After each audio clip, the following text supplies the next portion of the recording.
दोस्तों यहाँ पे आगरा पहुंचने के लिए आपके पास दो मेजर ऑप्शन है। पहले ऑप्शन की अगर मैं बात करूं दोस्तों तो वो है आपका बाई ट्रेन का। दोस्तों यदि आप ट्रेन से आना चाहते हैं तो आगरा में दो रेलवे स्टेशन है, एक है आगरा कैंट और दूसरा है यहाँ पे आगरा फोर्ट। दोनों ही स्टेशन पे ट्रेनों का परिचालन होता है, लेकिन मैक्सिमम ट्रेनें आगरा कैंट में रुकती है, जिसको आगरा छावनी भी बोला जाता है हिंदी में। तो दोस्तों आप आगरा छावनी तक पहुंच के आप आगरा सिटी को एक्सप्लोर कर सकते हैं। कौन कौन से पॉइंट्स को हमको एक्सप्लोर करना है, ताजमहल कैसे जाना है, इसकी बात हम अभी आगे चर्चा करते हैं। वही अगर मैं दूसरे ऑप्शन की बात करूं दोस्तों तो वो है आपका बाई फ्लाइट। दोस्तों यदि आप फ्लाइट से आना चाहते हैं तो आगरा में ही हमारा एयरपोर्ट है, जो कि पंडित दीनदयाल उपाध्याय सिविल एयरपोर्ट है। यहाँ पे फ्लाइट का परिचालन बहुत ही कम होता है। तो यदि आप नियर बाई एयरपोर्ट आना चाहते हैं या फिर अगर आपको आगरा तक के लिए डायरेक्ट फ्लाइट नहीं मिलती है तो आप या तो आ सकते हैं ग्वालियर, और ग्वालियर से आगरा की जो दूरी है वो लगभग आपकी 100 किलोमीटर की पड़ जाती है बाई रोड डिस्टेंस पे।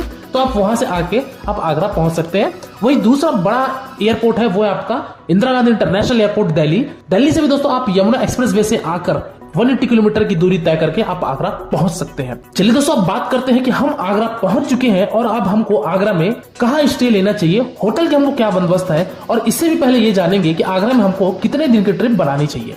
दोस्तों बेसिकली अगर आप आगरा की साइट सीइंग करना चाहते हैं तो दोस्तों आपके लिए 1 डे सफिशिएंट है, यदि आप अर्ली मॉर्निंग अराइवल कर रहे हैं तो। कहने का तात्पर्य यह है दोस्तों कि यदि आप सुबह पहुंच जाते हैं आगरा, लाइक 6 बजे 7 बजे 8 बजे तक पहुंच जाते हैं, तो आप फुल डे पूरा एक्सप्लोर कीजिए और शाम को अपनी वापसी बना सकते हैं। जिस भी शहर से या जिस भी रात से आप आए हुए हैं आप अपनी वापसी बना सकते हैं। लेकिन यदि आप दोपहर में आते हैं या फिर शाम तक में पहुंचते हैं तो फिर आपको 1 नाइट स्टे लेना पड़ेगा आगरा में, ताकि आप दूसरे दिन एक्सप्लोर करके आप दूसरे दिन अपनी वापसी ले सकते हैं। चलिए दोस्तों बात करते हैं कि आगरा में हमको होटल किस रेंज में मिलेंगे और हमको खाने पीने की भी क्या बंदोबस्त हो जाएगी। दोस्तों यदि बात करूं कि रेलवे स्टेशन से अगर आप आते हैं तो रेलवे स्टेशन से आप 2 से 2.5 किलोमीटर के रेडियस में आपको ढेर सारे वहां पे बजट होटल्स देखने को मिल जाएंगे, जिसका रेंज दोस्तों आप 500-600 से शुरू होकर आपका 1000-1500 तक के आपको होटल्स देखने को मिल जाएंगे। वही अगर आप स्टे ताजमहल के पास लेना चाहते हैं दोस्तों तो ताजमहल के नियर भी आपको बहुत सारे होटल्स देखने को मिलेंगे, लेकिन उनकी प्राइसिंग दोस्तों 1000 रुपए से शुरू होती है, क्योंकि वो ताजमहल के पास में होता है। तो इस तरीके से दोस्तों आप आगरा में अपना स्टे बना सकते हैं यदि आप 1 नाइट का स्टे लेना चाहते हैं तो।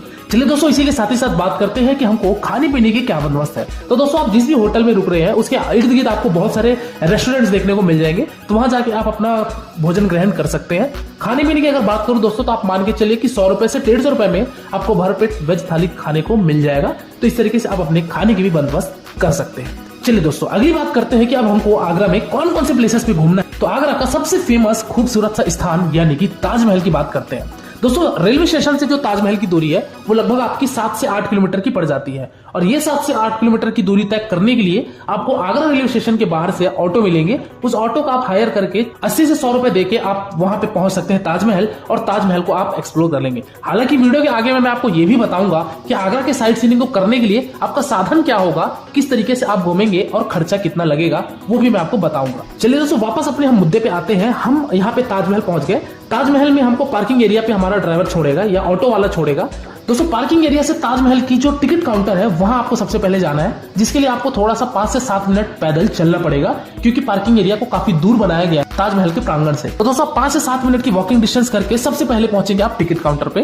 टिकट काउंटर दोस्तों यहाँ पे आप लगिए। इंडियन के यहाँ पे टिकट की एंट्री फीस जो है दोस्तों वो 50 रुपए की है, और यही अगर मैं बात करूँ फॉरेनर्स की तो दोस्तों यहाँ 500 रुपए 550 रुपए आपको फॉरेनर्स की टिकट देखने को मिलेगी। तो दोस्तों यहाँ पे आप लाइन में लगिए, टिकट लीजिए। टिकट लेने के पश्चात यहाँ पे दोस्तों आपकी चेकिंग होगी, पॉकेट चेकिंग, बैग चेकिंग होगी।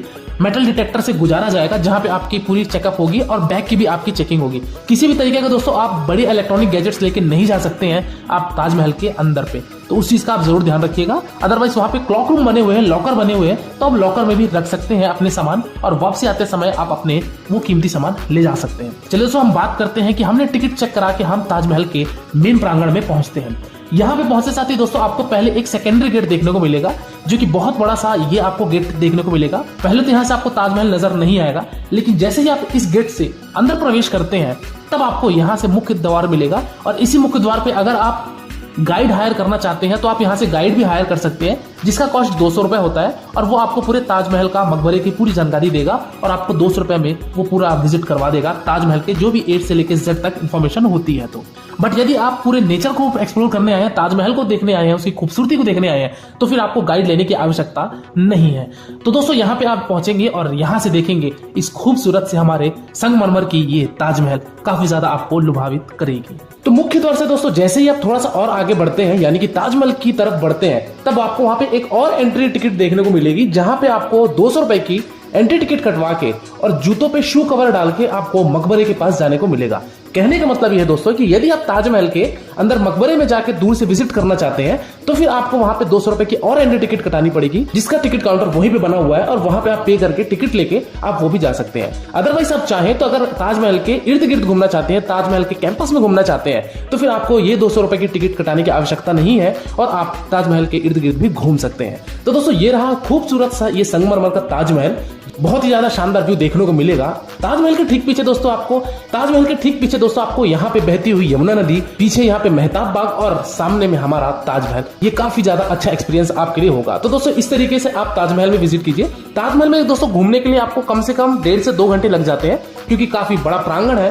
तो फोटोशूट कराते, घूमते, मस्ती करते, आराम से आप सभी चीजों को एक्सप्लोर कीजिए और एक्सप्लोर करने के पश्चात आप वापस से ताजमहल के एग्जिट गेट से आके पार्किंग एरिया पे जाइए और अपनी गाड़ी पकड़ के दूसरे स्थान की तरफ बढ़िए, जो कि है यहाँ का आगरा फोर्ट। दोस्तों आगरा फोर्ट आपका ताजमहल से लगभग 4 से 5 किलोमीटर की दूरी पे स्थित है। तो दोस्तों आप आगरा फोर्ट जैसे पहुंचेंगे तो यहाँ पे भी आपको सबसे पहले टिकट कटानी पड़ेगी।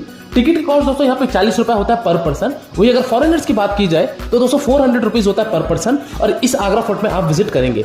आगरा फोर्ट में भी विजिट करने के लिए दोस्तों आपको कम से कम आधे से 1 घंटे का समय चाहिए, क्योंकि ये भी फोर्ट काफी बड़ा है। यहाँ पे प्राचीन काल पे जो हमारा राजाओं की महल हुआ करते थे वो सब की भी यहाँ पे आपको चीजें देखने को मिलेगी।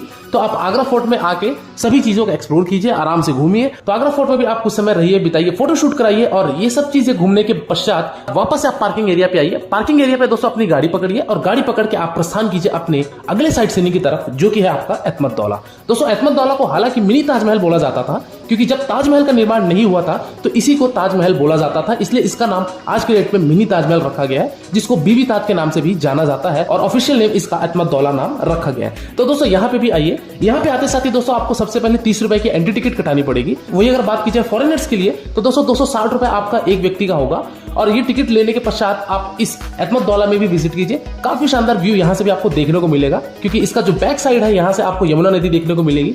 तो बहुत ही ज्यादा शानदार यहाँ से आपको व्यू देखने को मिलेगा, एक्सपीरियंस होगा। तो यहाँ भी रहिए, कुछ समय बिताइए, फोटोशूट कराइए और प्रस्थान कीजिए आप अगले साइड सीनिंग की तरफ, जो कि है आपका मेहताब बाग। दोस्तों मेहताब बाग आपका एक और नया डेस्टिनेशन आता है, जो कि ताजमहल का बैक साइड ये कहलाता है। मेहताब बाग में दोस्तों अक्सर लोग आते हैं फोटोशूट कराने के लिए, प्री वेडिंग शूट कराने के लिए, और साथ ही साथ इस मेहताब बाग में कई मूवी की शूटिंग भी हुई थी। तो दोस्तों आप मेहताब बाग आइए, यहाँ विजिट कीजिए, क्योंकि यहाँ का वातावरण, यहाँ का नेचर बहुत ही ज्यादा शांत है। तो यहाँ पे भी कुछ समय बिताइए। मेहताब बाग में आने के लिए दोस्तों आपको 25 रुपए की सबसे पहले एंट्री टिकट कटानी पड़ेगी और उसके पश्चात आप जैसे ही वहां पे आगे बढ़ेंगे तो यहाँ से आपको यमुना नदी और सामने आपके ताजमहल का व्यू बहुत ही ज्यादा शानदार देखने को मिलेगा। तो यहाँ पे भी कुछ समय एक्सप्लोर कीजिए और यदि आपके पास समय है तो आप चले जाइए फतेहपुर सीकरी, जो कि आपका अगला गंतव्य आता है हमारे आगरा के सिटी टूर में। दोस्तों हालांकि फतेहपुर सीकरी आपका आगरा से लगभग 40 से 45 किलोमीटर की दूरी पे स्थित है, तो यदि आपके पास समय है तो आप फतेहपुर सीकरी चली जाइए। वहां पे भी आपको टॉम देखने को मिलेंगे, तो वहां भी जाके एक्सप्लोर करके कुछ समय देकर आप वापस से आगरा आ सकते हैं। लेकिन आपके पास अगर समय की अभाव है तो आप उसी दिन अपनी प्रस्थान कर लीजिए अपने अपने शहरों के लिए, अपने अपने राज्यों के लिए। तो कुल मिलाकर दोस्तों एक दिन पर्याप्त होता है आगरा को घूमने के लिए, यदि आप अर्ली मॉर्निंग आते हैं तो। वही अगर आप शाम के वक्त आते हैं तो आपको 1 नाइट का स्टे अवश्य लेना पड़ेगा। चलिए दोस्तों अगली बात करते हैं कि इन सभी स्थानों को घूमने के लिए हमारा साधन क्या होगा और हमारा किराया कितना होगा। दोस्तों आप आगरा कैंट आइए, यानी कि रेलवे स्टेशन आइए, चाहे आप एयरपोर्ट आइए, आपको लेनी पड़ेगी वहां पे टैक्सी। दोस्तों ऑटो वाला आपका 4 से 5 पॉइंट घुमाने के लिए लगभग 500 से 600 रुपए लेगा।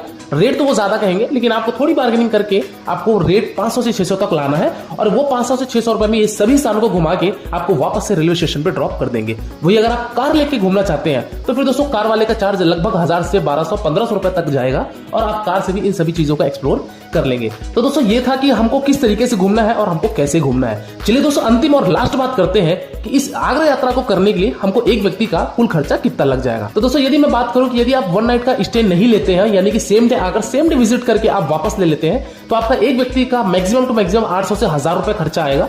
इस फेयर में दोस्तों मैंने केवल और केवल आपके एंट्री टिकट के खर्चे, गाड़ी के खर्चे और खाने पीने के खर्चे को ऐड किया है।